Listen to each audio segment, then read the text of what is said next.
അസ്സലാമു അലൈക്കും വറഹ്മത്തുള്ളാഹി തആല വബറകാതുഹു. കേരള മോഡൽ വിദ്യാഭ്യാസ രംഗത്തെ പൊളിച്ചെഴുത്തുകൾ എന്ന വിഷയത്തിൽ അല്പം പറഞ്ഞ് ഞാൻ എൻ്റെ വാക്കുകൾ ഉപസംഹരിക്കാം. അതിന് തൗഫീഖ് ചെയ്യട്ടെ.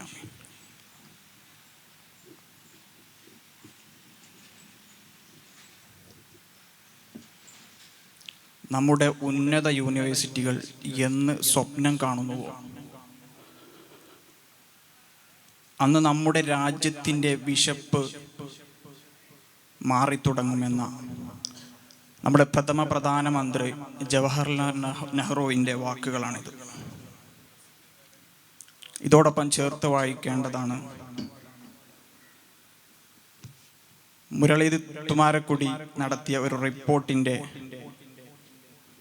അവസ്ഥ എന്ന് പറയുന്നത്, ഇന്ന് കേരളത്തിൽ 10 പേരുണ്ടെങ്കിൽ അതിൽ 9 പേരും കേരളം വിട്ടുപോകണമെന്ന് ആഗ്രഹിക്കുന്നവരാണ്.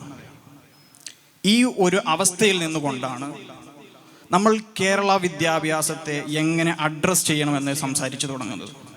അതിൻ്റെ പ്രശ്നങ്ങളെ ഏതു രൂപത്തിൽ നമ്മൾ മാറ്റിയെടുക്കേണ്ടതുണ്ട്, ഇനി വരുന്ന തലമുറക്ക് അത് എത്രത്തോളം ഉദാത്തമാകുമെന്ന് നമ്മൾ ചിന്തിച്ചു തുടങ്ങുന്നത് ഈ സംസാരം വരെ അതിനുള്ളതാണ്.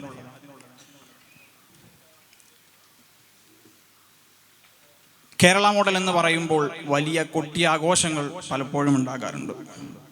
അത് പലപ്പോഴും സർക്കാരിൻ്റെ വലിയ ആവശ്യങ്ങൾക്ക് വേണ്ടിയുള്ളതാകാം എന്ന് നമുക്ക് മനസ്സിലാക്കാൻ സാധിക്കും.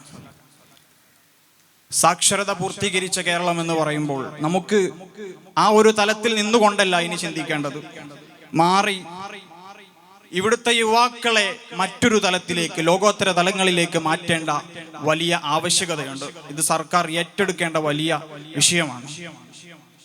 ഇവിടെ നിന്ന് സംസാരിക്കുമ്പോൾ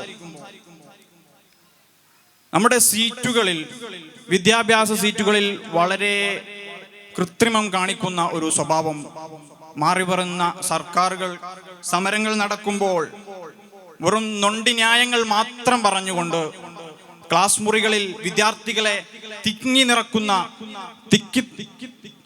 നിറച്ച് കയറ്റുന്ന ഒരു അവസ്ഥ. മറിച്ച് അവിടെ ഉണ്ടാകേണ്ടത് ക്ലാസ് മുറികളെ വർദ്ധിപ്പിക്കുക എന്ന വലിയ ആശയമാണ്. അതിന് സർക്കാർ ഒരിക്കലും തുനിയുന്നില്ല എന്നതാണ് സാഹചര്യം.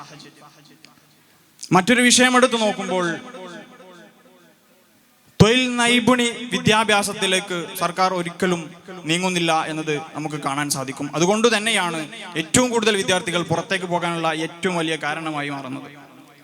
വിദ്യാർത്ഥികൾക്ക് തൊഴിലധിഷ്ഠിത വിദ്യാഭ്യാസം നൽകാനുള്ള ശ്രമങ്ങൾ വളരെ കുറഞ്ഞു പോകുന്നു എന്നത് ഇതോടൊപ്പം ചേർത്ത് വെക്കേണ്ടതാണ്.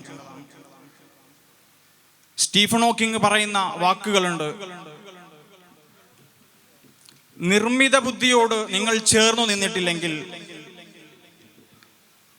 നിങ്ങളെ നിർമ്മിത ബുദ്ധി ജീവിതം പഠിപ്പിക്കുമെന്നാണ് അദ്ദേഹം പറയുന്നത്.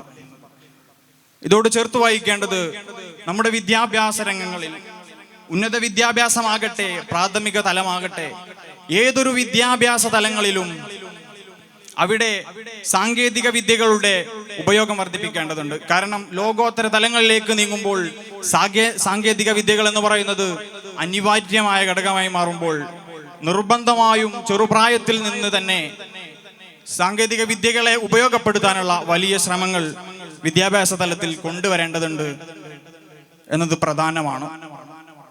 മറ്റൊന്നാണ്,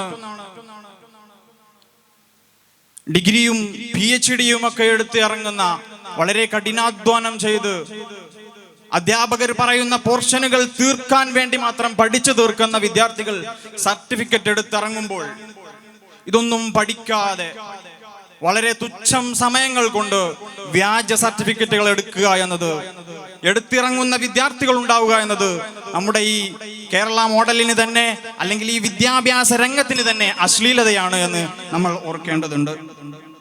ഗവേഷണ തലത്തിൽ വളരെ സാഹചര്യങ്ങൾ കുറഞ്ഞു പോകുന്നു. ഗവേഷണത്തിനുള്ള വലിയ അവസരങ്ങൾ കേരള വിദ്യാഭ്യാസത്തിൽ ലഭിക്കുന്നില്ല എന്നതും കൂടി മറ്റൊരു തലത്തിൽ നമ്മൾ ആലോചിക്കുമ്പോൾ ഇത് വിദ്യാർത്ഥികൾ പുറത്തേക്ക് പോകാനുള്ള മറ്റൊരു കാരണമായി മാറുന്നുണ്ട്. ഗാന്ധിജിയുടെ വലിയ ഒരു ആശയമാണ് ജീവിതത്തിനുള്ള വിദ്യാഭ്യാസം, ജീവിതത്തിലൂടെയുള്ള വിദ്യാഭ്യാസം ജീവിതത്തിലുടനീളമുള്ള വിദ്യാഭ്യാസം എന്ന ആ ആശയത്തെ മൂർച്ച കൂട്ടുന്നതിന് വേണ്ടി നാം എല്ലാവരും വിദ്യാർത്ഥികൾ എന്ന രൂപത്തിൽ നമ്മൾ നമ്മുടെ കലാലയങ്ങളെ മാറ്റുകൂട്ടേണ്ടതുണ്ട്. അതിന് കലാലയത്തിലെ വിദ്യാർത്ഥി സംഘടനകൾക്ക് വലിയ പ്രാധാന്യമുണ്ട്. അവർ പലപ്പോഴും രാഷ്ട്രീയ മേലാളങ്ങൾക്ക് വഴിവെച്ചു കൊടുക്കുന്ന ഒരു സാഹചര്യമാണ് പ്രധാനമായി കാണുന്നത്.